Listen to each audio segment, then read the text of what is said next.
Cinema বানাতে এসেছিল, তা না বানিয়ে আমায় বিয়ে করে নেন। বরের গল্প শোনালেন লিলি।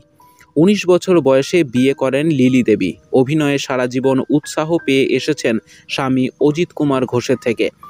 বাংলা সিনেমায় একসময় চুটিয়ে কাজ করেছেন অভিনেত্রী লিলি চক্রবর্তী।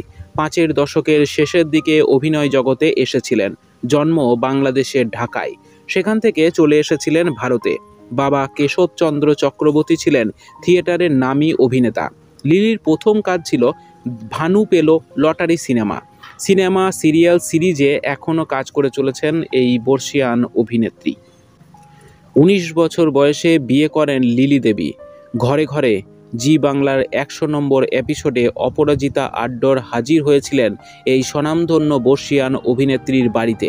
আর সেখানেই বরকে নিয়ে গল্প করার সময় বলেন ব্যবসায়ী ছিলেন তার স্বামী, হঠাৎ সিনেমা বানানোর শখ, আর তাই ইন্ডাস্ট্রিতে আনাগোনা। সেভাবেই আলাপ হয় দুজনের। সিনেমা বানানো আর হয়নি, তবে তাকে বিয়ে করে নেন।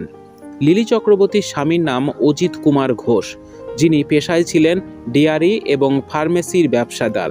সবসময় অজিতবাবু পাশে ছিলেন লিলি দেবীর, কাজে উৎসাহ জুগিয়ে গিয়েছেন। ২০১০ সালে নিঃসন্তান অজিতবাবু চলে যান না ফেরার দেশে। ১৯৪১ সালে ৮ই আগস্ট জন্ম ঢাকায়। ১৯৪৬ সালে মা বাবার সঙ্গে চলে আসেন কলকাতায়। তারপর চলে যান মধ্যপ্রদেশে মামার বাড়িতে, সেখানেই প্রাথমিক পড়াশোনা। তারপর মামা বদলি নিলে চলে আসেন কলকাতায়। বেলুড়ের একটি শিক্ষা প্রতিষ্ঠান থেকে আইএ পাশ করেন লিলি দেবী। অভিনয়ের হাতেখড়ি ক্লাবের নাটক দিয়ে।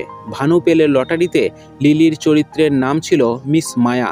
একাধিক ছবিতে কাজ করেছেন। উত্তম কুমারের সঙ্গেও কাজ করেছেন। দেওয়া নেওয়া, ভোলা ময়রা, দুই পুরুষ, দেবদাসে দেখা গিয়েছিল লিলিকে। সুচিত্রা সেনের সঙ্গে দেখা গিয়েছে দ্বীপ জ্বলে যায় সিনেমায়। দীর্ঘদিন মধ্যপ্রদেশে থাকায় হিন্দি ভাষার উপরেও দখল ছিল ভালোই। বলিউডে চুপকে চুপকে, আলাপ, আচানক, ইনকারের মতো ছবিতে দেখা গিয়েছে তাকে। নায়িকা হতেই হবে এমন বিধিনিষেধ লাগেনি কখনোই, বরং পার্শ্ব চরিত্র ছুঁয়েছেন সকলের মন। নিম ফুলের মধু ধারাবাহিকে এখন দেখা যাচ্ছে লিলি চক্রবর্তীকে। জি বাংলার এই উচ্চ টিআরপি ধারাবাহিকের অন্যতম আকর্ষণ তিনি।